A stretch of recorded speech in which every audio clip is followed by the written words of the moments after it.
சில செல்வந்தர்களுக்கு, பெரிய செல்வந்தர்களுக்கு பசங்க பாருங்க எப்படி வாய்க்கும் தெரியுங்களா? அ கண்ணில் பார்க்க முடியாத அளவுக்கு வாய்க்கும்.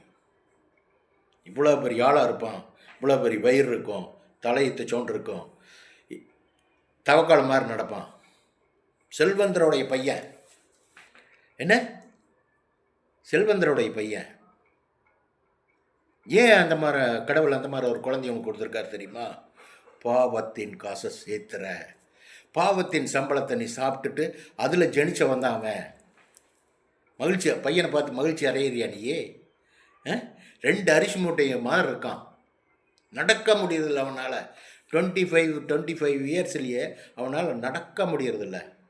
ஏன் நடக்க முடியறதில்ல? செல்வத்தை சேர்த்து என்ன பண்ணுறது? ஆடம்பர வாழ்க்கை ஓவராக பண்ணக்கூடாதுன்னு சொல்ல வர்றேன். ஆடம்பர வாழ்க்கை ஓவராக பண்ணக்கூடாது. அந்த காசை எடுத்து தானம் தர்மம் பண்ணு, இல்லாதவங்களுக்கு கொடு, இல்லாதவங்களை செய்யி. என்ன? ஒரு ஹாஸ்பிட்டலில், கவர்மெண்ட் ஹாஸ்பிட்டலில் இருக்குன்னா ஒரு 100 பெட்டு வாங்கி கொடு, 100 போர்வை வாங்கி கொடு.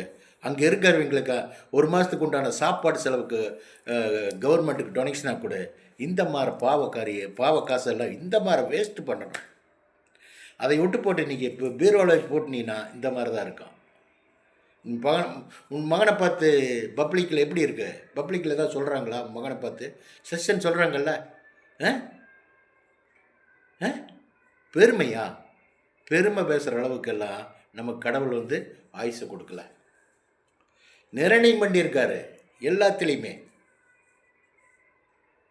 நம்ம தான் பார்த்து இது பண்ணோம். ஓடத்தான் சொல்லுவார், கூட ஓட மாட்டார். சரிங்களா? பாருங்கள், நான் ஒரு வீடியோ போட்டு உங்களுக்கு ஒரு சின்ன கருத்து தான் சொல்கிறேன்.